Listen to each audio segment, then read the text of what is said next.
Hey everybody, it's Allan, and I hope you are doing well. This video is spotlighting the great Allan Holdsworth, guitar legend and guitar hero extraordinaire.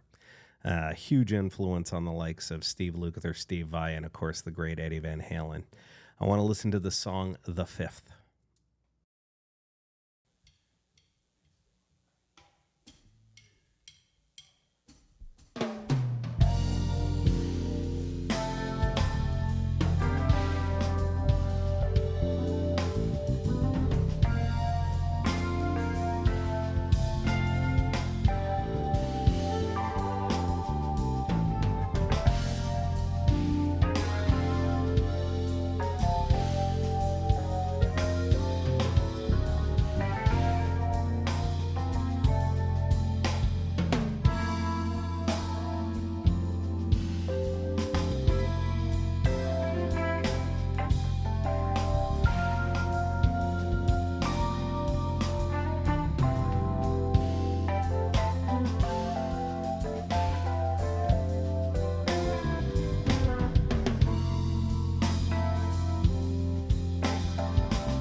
Wow, that really is something special. I've heard this live performance a number of times, but I don't know if I've ever really paid that much attention to the actual video of it. Um, I only just now realized that the bass player is playing the bass strung right-handed. It's not strung left-handed. Even though he's playing left-handed, it's not strung left-handed. He's got the high strings on top and the low strings on the bottom, which I think is really interesting, especially for a 5-string or 6-string bass. Holdsworth. Oh my God. I mean, every time I listen to him, my mind is blown. But when I actually sit down like I am for this video and watch the video performance, it's mind-boggling. And you understand why players like, Sean Lane and Paul Gilbert and Steve Vai and Eddie Van Halen and Lukather and Eric Johnson and Frank Gambale and all of the true guitar legends of the last 30 and 40 years revered this man. In fact, I remember recently 2 particular video clips that I had seen where Eric Johnson was talking about his guitar playing and how he liked to play solos that skipped intervals. And I can see that in what Holdsworth does and think to myself, wow, did Eric Johnson love Holdsworth or what? Because the intervallic string skipping thing is not necessarily commonplace in most mainstream style guitar solos. It's very unique to Eric Johnson, but you can hear a little bit of the Holdsworth influence in Eric Johnson. And then the other video clip I had seen relatively recently was Steve Vai talking about, if he was playing with somebody, like he was talking, I think he talked about playing with Yngwie Malmsteen. And he had said, I can't do what Yngwie does. I don't do what Yngwie does, but I can play. I can play in the same room with him. And he can. It's obvious. Steve Vai is just as influential, if not more influential than Yngwie is. But then he had mentioned Holdsworth, and he had basically said if he had to get up on stage and play with Holdsworth, he'd probably just put his guitar down. I don't think those were the words verbatim, but that's the essence of what you got from the conversation, because Holdsworth is just a whole other level.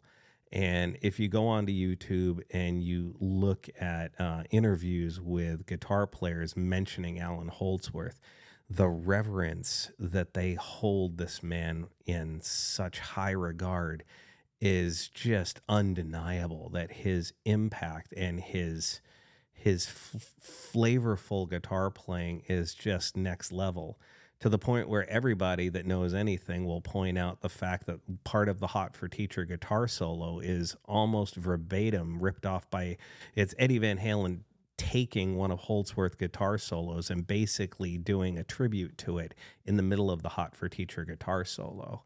And that right there says something. If you're sitting there creating a guitar solo for one of the most popular rock songs of the 1980s, and you're mimicking Allan Holdsworth guitar solos in the middle of what you're doing, you're not copying it, you're paying tribute to it. And we all know, if you know anything about the history of Holdsworth and Van Halen, you know how much Eddie Van Halen idolized Allan Holdsworth. And man, that's just an incredible performance. I'm gonna have to watch this like 5 or 6 more times tonight just to pick up on half of what I think Holdsworth is doing. Not what he's doing, because I don't know half of what he's doing. It's friggin' incredible. But if I can kind of glean just a little bit of information from half of what I think he's doing, I might actually learn something today. So with that said, please feel free to leave a comment. We could talk about it further. Just know that I appreciate all of you, and I wish you well.